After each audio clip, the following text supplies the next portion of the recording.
Welcome to another episode of Everyday Amazing with Sky Alton. As always, I am trying to bring you guys some of the hottest people coming out of Sacramento, whether they be artists, book writers, content creators. And today, this is the last episode of the season, I want to say, and I have a very, very special guest. She is a fellow content creator. Her name is First Lady Felicia K.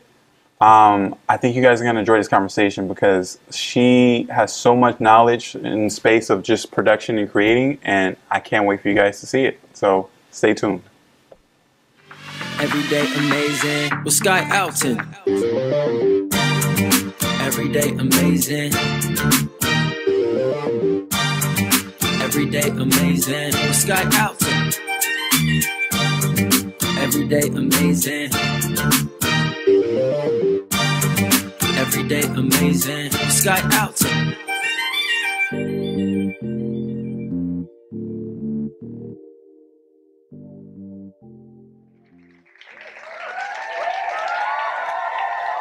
Welcome to the show. Like I said before the intro, I have a very, very special guest today. Please welcome, give a big applause for First Lady Felicia K. How are you? I'm well, Sky. How are you? I am good. I'm so happy to have you. Let me just say that. I'm happy to be here. I'm excited about it. I'm a little nervous, being on this side, but I'm excited to be here. It's different, right? It is. Okay. First off, I want to say something before you talk about what you do and who you are. I want to say that you have inspired me in probably ways that you didn't even realize, right? Wow. So when I first created I always knew I wanted to create a show, right? Mm-hmm. And in my first season, I thought things were going pretty well, right? I like what I was doing. And then Carlos, a fellow Access Sacramento member, he showed me what he did with your intro, right? And I thought it was great, right? Okay. Like I thought that the animated opening and everything like that, and I was just like, man, like it. I went home that day and I was like, I gotta step my game up, like for season 2.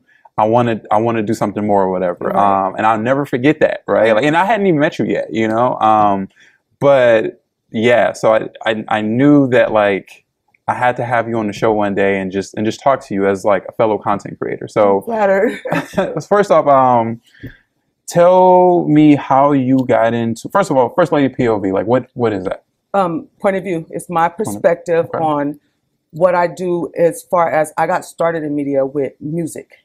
I was doing music review, and it was my point of view of what this record is and what this artist is, like as far as, is this a go or is this we'll revisit him or her later. I never do bad reviews, but that was how that started, was my point of view. Don't blame anybody else. This is me.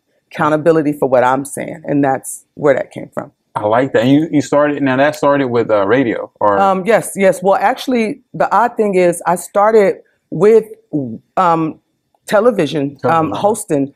I was not a producer though. I was propositioned by a producer who is a fellow former Access member, and he started here.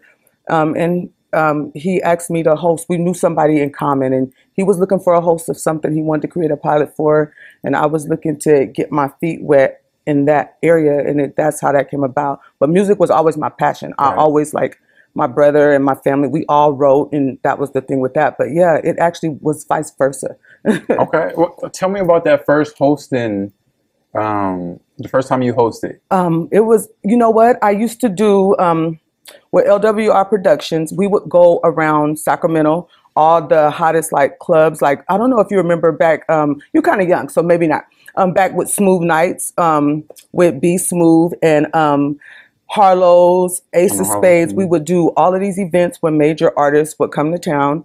And I would just go kind of like the red carpet person without the red carpet. I would go behind the scenes. We would talk to the booked artists, the celebrity guests. We would talk to the fans about how they felt about the night, the event. And I hosted that. And that's what he was doing at the time. And I was happy to be a part of it. I was brokenhearted when he moved on to Hollywood, but it worked out in the end. Because he actually told me about Access. Okay. When we went to do our own thing, he told me about you need to learn the intricate side. Once you get all the tools, it'll make more sense to you, and you'll never have to worry about somebody moving on again. You'll be able to assemble a crew. Now, did you feel your first time you hosted? Did you tell me about how you felt? Did you feel nervous? And the only reason I asked that is because I'm going to tell you like how I felt the first time I hosted. Actually, the odd part, not with that. Okay. Because that was more, to me, that was more like peer based, right? I'm just hanging out. I'm seeing people I haven't seen since high school. So I was comfortable with that. It was kind of like, oh, hey, so-and-so, or they would spot me. What you doing here? You know, so that made it, that's the icebreaker, right? That kind of like make you drop your guard. Then you got music, you got atmosphere. You don't feel like all eyes are on you. The pressure's not like, so it was real natural. It was a different vibe. Okay. It wasn't all this like what we do now, right? The lights, the don't mess up, don't, you know, it wasn't that. It was kind of like, you know, you just be you. It wasn't a lot of expectations. So for me, the first time I hosted, I guess hosted Jocks, Geeks, and Nerds. That was the name of the show. And one of the hosts was sick, so they knew access that's what I wanted to do, and I was starting to gear towards that direction. And so when the opportunity came up, absolutely, I was like, yes, I'll do it. You know, opportunity comes up, you just gotta you gotta be ready. Right? You gotta be ready, right? Now, me never hosting before, right? I made the awful mistake of wearing like all white. I had on this all white, like clean though. Yeah, it was clean, but it wasn't the best to light up, right? So it was all white, like hoodie, and I was like a co-host, so I didn't really know much about the person who I was hosting with. So we were just kind of like thrown in there together, right? She didn't have a problem with it. She was okay with it, but for me, it was I was like, I don't want to overstep. I don't want to ask too many questions. I kind of let her take the lead because obviously it's her show, right? And I'm just guest hosting. But I would say it went well. But I'll never forget that because, like I said, that was just like my first. I didn't know much at the time, you know. But all in all, as far as how I felt, I still felt like it was something I wanted to do. Right? Oh, so you knew in that moment, or did you know beforehand? I knew beforehand. Okay. But that was my first experience with it, right? Because before that, I had never hosted a show. And so I was, obviously thankful for the opportunity. But so that's why when you told me about, I started hosting first, I always, as a fellow content creator, I just kind of wanted to get like, how did you feel? Because everybody feels different, right? Yeah. And so, but for you, since you were already in that field, it was, it was a little different, I would say. But like, I'm not going to take nothing from the fact that you started in a different way, though, with hosting. And I probably would have had the same nerves because when I first did my show here, you would have swore I never interviewed anybody in my life. And I've interviewed like Stephen Hill and you name it, right? And Anthony Anderson, I've done all of that. But then but when it's your thing and it's your, I cringe when I watch my first episode. To this day, I don't want no parts of it. Oh, me too. I don't want no parts of it. I look good aesthetically, but I'm like, ugh. It's something about watching your own work, right? Right. Like, yeah. See, I feel the same way. So talk to me about, when you did create your own show, talk to me a little bit about how that went and how that went about, because you started with music, right? Music is like your passion. So did you always know you were going to do a music show, or how did that flourish? I think as far as the television aspect, I didn't think that it would be necessarily music, but I knew it would have music elements. Right. But I wasn't married to it just being solely about music. So I just knew that since I was a little girl, people would confide in me and they would be comfortable with that. I knew that I could get people to tell me things that they normally wouldn't tell other people. And I knew how to back up off of people's personal space when you're talking about an interview. Not just people think personal space is just physical, right? When personal space is actually how somebody is feeling and their body language will tell you that. Now I'm going somewhere where I know it makes good content, right? And I want good content, but I also want to make sure that when that person leaves, they say, I would go back because I didn't feel like I was ambushed or she was trying to humiliate me to get ratings or, so that's what I knew. I wanted to be that person that people still felt comfortable with talking to, since I always kind of had that thing about me since I was a kid. Like when I was a kid, my aunts and uncles would tell me stuff. And when I think about it, like now as adults, we laugh about it. Like, I don't think they were supposed to tell me that, but they knew that I would listen. I didn't even know half the time what they was talking about, right? And I would say, I get it, Auntie. I'll give you a hug. Right, right. And it's going to be okay, you know? And that's just where it started with me as a kid. I knew that people were safe. I was a safe space for people. And you made people, and that's so, it's so interesting to hear that on the other side, like in the guest share, because that's how, similar, that's how I felt. Like growing up, a lot of people would confide in me, and still to this day, right? It's a safe space for them, and I would always listen and try to give thoughtful responses. And something you said about energy and like knowing when to back off and making people feel okay, I feel like that I know I have, right? And now it's more so, how do you hone it and perfect it and make it better for yourself and really show it, right? And so even with this show, when my first season, I was like, listen, I know for me it's a little rough around the edges, and I'm getting better, and I will get better. But how does my guest look, and how does my guest feel? Because I judge episodes for my show based off, one, was my guest able to talk freely, right? That, did they feel comfortable enough?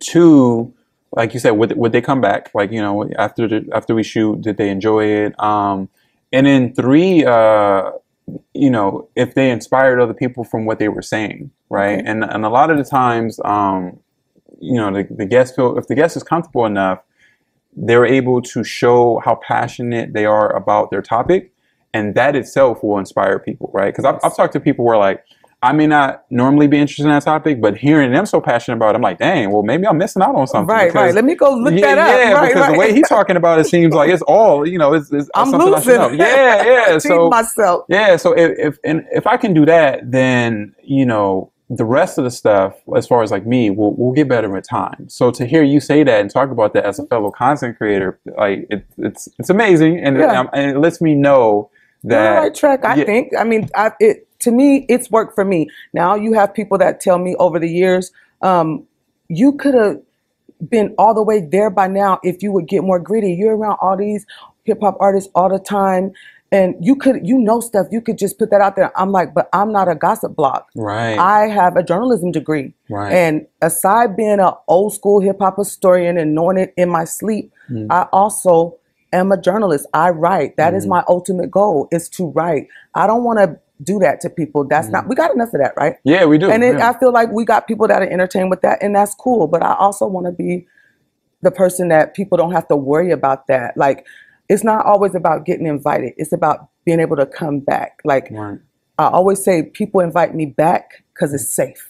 And I'd rather go back every year for a decade, right? Because I carried myself in such a way they know if they got caught slipping backstage, I'm not going to go benefit off of that. Right. And I take pride in that. Yeah, I could probably be the next Wendy Williams, just to put that out there. I'm not, I love Wendy, and I'm wishing that she's well. But in the end, people love it when you dishing, but when you fall off, they forget about you, and they'll use that. Oh, she was just a this or a that, or he was just a this or that. So I just try to be mindful of that. I want it to be everlasting in the sense of integrity. Everything I do, I try to bring integrity to it, period. That's it. And I think you do that. Thank honestly. you. I've seen your show. I really do think you do that. And honestly, I'm a firm believer of, like, you get back what you put out. There it is. So by you, being selective for what you put out there, I think you get good positive energy back, right? I do. And I understand, like, that's how some people make their money, by, feeding into the negative and stuff like that. But at the end of the day, you want people to, value you enough to where I think you're making, like, friendships with these people, right? Yeah. Because, like you said, when people fall off, the people that you have met, they will check on you to be like, hey, like, we haven't heard from you. Is everything okay? Versus the people who are just making money. Right. When they fall off, they're happy to hear them fall off. Yeah, like, well, I never really liked them anyway. But it was beneficial because they had the ratings, they had the views, they had the streams. And I think that's sad. Like, if they're capitalizing off of that person's platform, it's cool. But like you said, but when they fall off, they don't care, like, that person's physical health or their mental health is at risk. Like, it's shaky for them right now. Right. And, I just don't want to be that person. I want people to still be like, wait, how's she doing? Like you said, like, she cool. I hope she, like, so many people was wishing me well when I was sick that I didn't even know that they cared. Like, so that stuff matters at the end of the day. You know, that emotional support that makes you keep wanting to get up and fight. You know. I feel it. We're gonna take a quick PSA break, and we'll be right back after these messages. Everyday amazing with Sky Alton. What's up, y'all? It's your man Lance Wood. It's your boy Tony Roberts. I need y'all to keep watching Everyday Amazing with Sky Alton. Because every day somebody doing something amazing and Sky gonna let you know where it's at. What'd you do amazing today? Woke up, What else? got dressed, What else? read a paragraph. Look at God. Look at God. GED stands for good enough, damn it.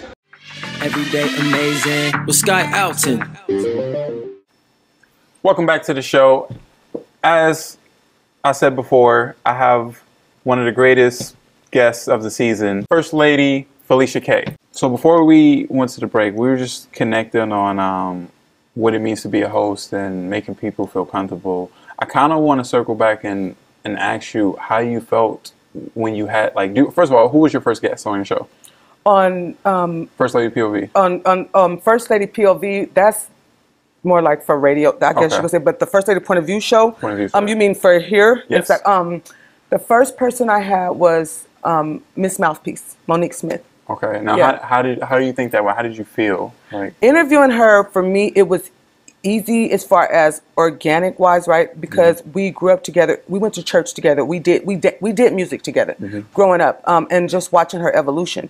That was monumental for me. So as far as that, I didn't have nerves with that. I just had nerves with worried about making sure she shined in a positive light and that she was comfortable and that I didn't fumble. Like, I just didn't want to fumble her, if you will. Right. Yeah. Right. Okay. All right. Now talk to me a little bit more, because like you've done radio, you have a production company, you have like a similar show to mine. So just, man, tell me a little bit about like where you see yourself like 5 years from now. Like, what's the goal with the production company, with the show? Like, where do you want to go? Do you want to continue just building on that brand? Yeah, it's gonna always be the brand.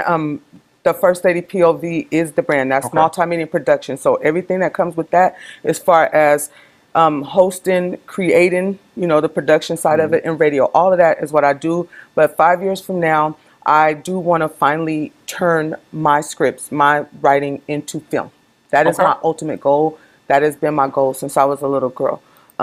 So it's to write good scripts, content that people wanted to come back for. You know they need writers right now in Hollywood. Yeah, strike right now. So I know I've been like making some good relationships. I had a actor on my first episode of season 2 from McGraw Avenue, and the director of that, he has like all these hit movies out, and they invited me down. I thought, you know, when you have the guests, you talk about stuff, but they really sung for me. Like, I really went to Detroit last month, and I got to be a part of the whole little, I was like, oh, you know, because the whole thing is I wanted to get a feel for it, like firsthand, like what really, all the moving parts, right? So that was cool, and I want to just kind of keep doing that until I get comfortable enough to where I'm sitting in pitch meetings and I know, like, I'm going to get their attention.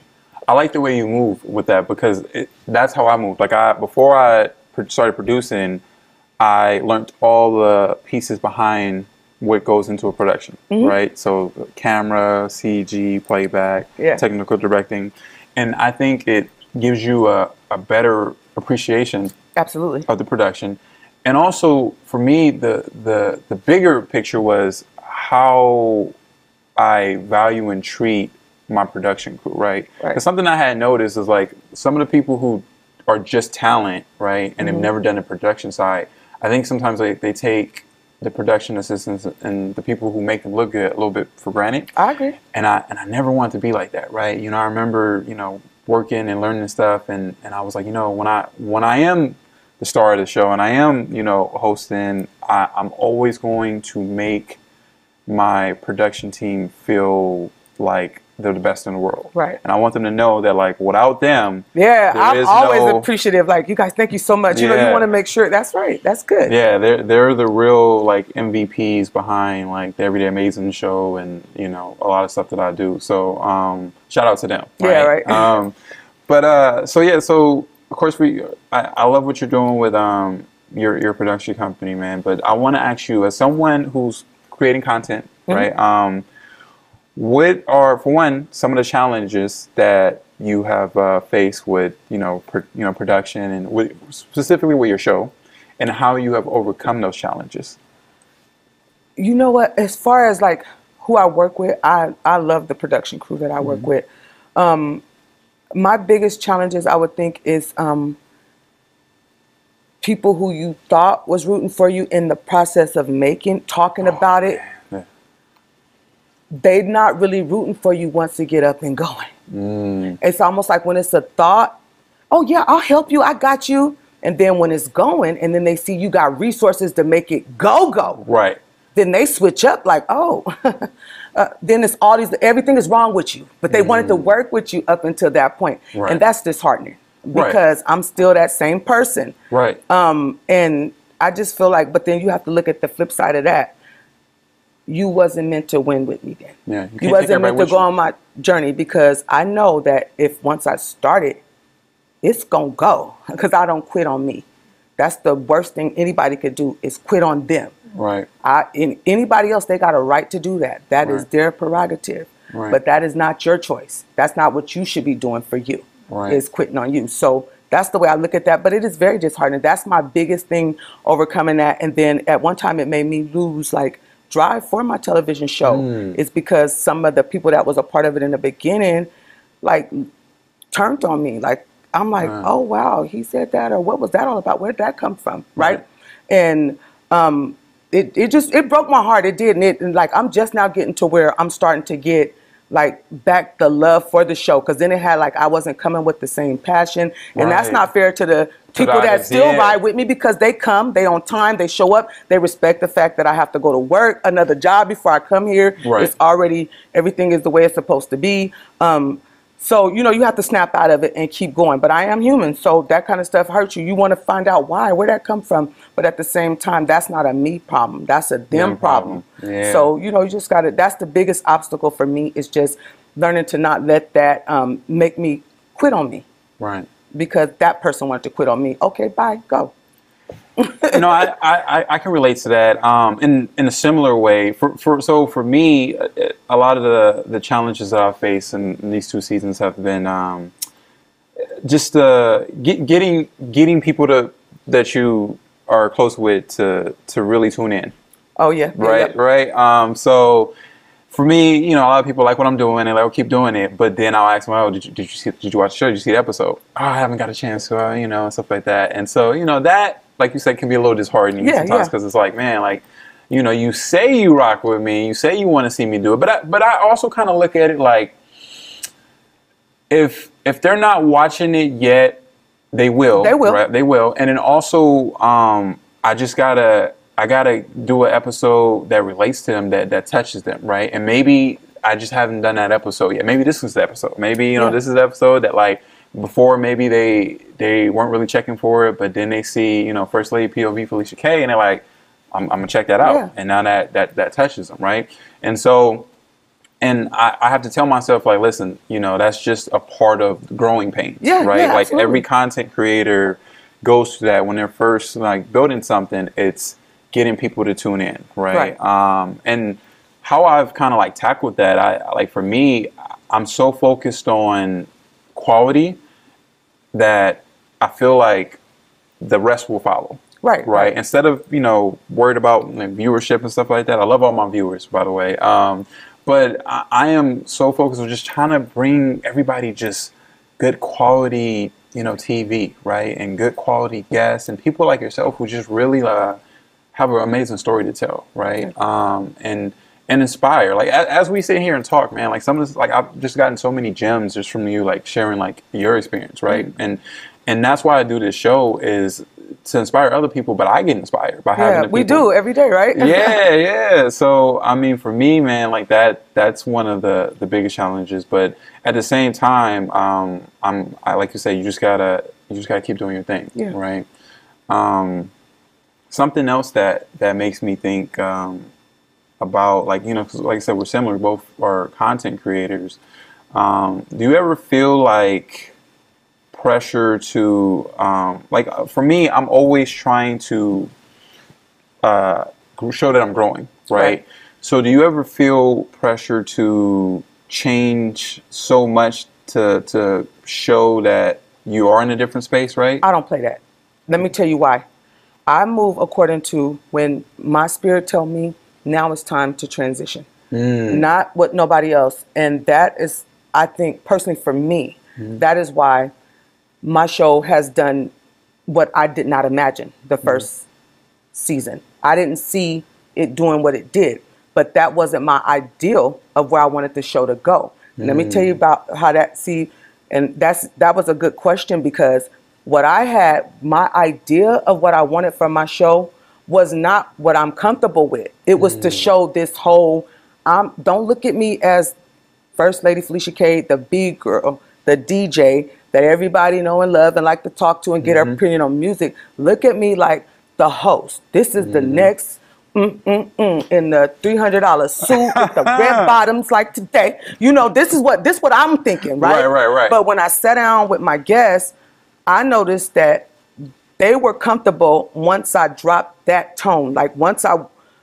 they saw the First Lady Felicia K that they related to, that made them spill, and then that made me more comfortable, and each episode got better. I didn't have to try hard. I didn't think about it. I don't even study beforehand. Right. Even if I don't know the guests, I learn about the guests, and that's it. Everything else is going to be organic. I write down 5 questions, and we're going to work around that. Everything else I ask them is going to be on our energy. That's it.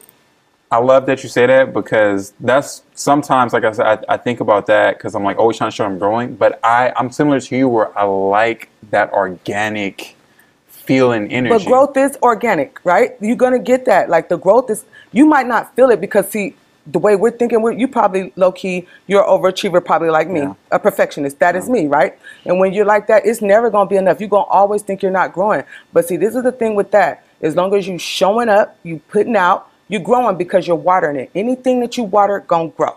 That's it. You might not see it, but somebody else see your harvest, and they're gonna come. They're gonna come. So you just gotta look at it like that. That's that overachiever. You're gonna always think it's not enough, but that's a good possession, I feel, because you're gonna always want to get better, but you don't want to get to the point to where you're forcing it though either. And if you force it, it just takes away from the whole authenticity of what makes you amazing. You know, you just want to keep that lane going and just make it do what it do. I don't got all the answers, but I do know about being secure within yourself and riding your lane. Like, that's it. Like, I'm riding my lane, and I do know that I'm growing, but at the same time, I'm not forcing it. I'm not looking at it like, I want to just get this audience, get that audience. No, it'll come to me.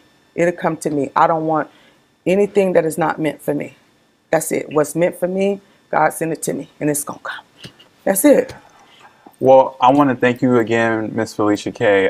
This episode has been, this is the episode for me. All right? This has been inspiring episode for me, and I knew like we were always going to do this. Yeah, you know? Yeah, it was inevitable. Yeah, it was inevitable. But I want to thank you again just for coming on the show and dropping so many gems. Of course, we gotta do it again. We gotta do it like an hour or something. Yeah, because there's not enough time to really dive into what all the stuff that we could talk about. But I definitely want to, thank you again for coming on the show and just, like I said, dropping so many gems. And I want you to give out your social media, where people can find you. You can find me at Felicia K on Facebook and on Instagram, and then also the First Lady Point of View show on Facebook and the First Lady Point of View on Instagram. And that's pretty much it for the kid. And if you go to First Lady Felicia K on Facebook, it's going to take you everywhere you need to be anyway. So yeah, that's the deal with that. Well, thank you again for coming on the show. Thank you for having me. Like I said, you were the best final episode of the season. Oh, thank you so much. Man, you put a lot of pressure on me, kiddo. I'm not gonna lie. Now I'm feeling like I gotta really like walk the line. Like when you got somebody that's dope, like saying like you inspired them, that means a lot to me. Like that really warmed my heart, because I'm always like shaky when it comes to this side. And I want to thank my fans and my viewers out there. Thank you so much for watching this season. Stay tuned for next season. It'll come real soon. And I'm always trying to bring you guys like amazing people, amazing contact. It has been, again, an amazing season. And I am very thankful for you guys. And I hope you enjoyed this episode. Stay tuned for next season. Everyday amazing with Sky Alton. Everyday amazing. Everyday amazing with Sky Alton. Everyday amazing. Everyday amazing with Sky Alton.